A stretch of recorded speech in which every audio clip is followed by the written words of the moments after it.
This is the best workflow for humanizing AI content at scale. So first thing first, you might be using ChatGPT to write SEO. So you ask it to write SEO and then you take it to the humanizer tools like Quillbot or Grammarly or many humanizer tools, and then you post it on WordPress. So instead, what if all can be automated? So that's what we are going to do in this video. So the tool is called Arwow. So here what you want to do is go into the first blog automation and here go into the integration and click on create integration and connect with whatever CMS you're using.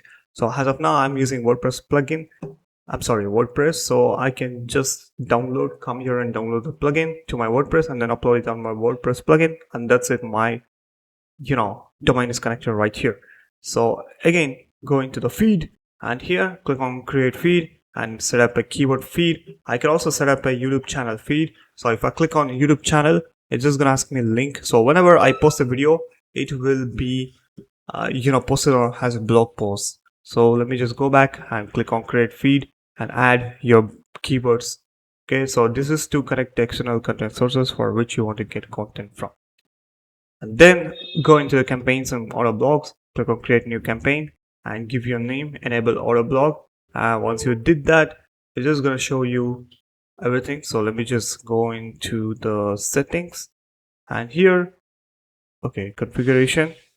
So we have got the interval where how often should articles be generated. I can select this and random time if there are more articles per day, and then we have got articles per batch. So this is how many articles should be generated each time. If I go into the advanced options, so I can also use the template. So this is how you automate the blog. Now if you have if you want to change anything, you can come here and update, so it will be made changes into the WordPress as well. So this is cool.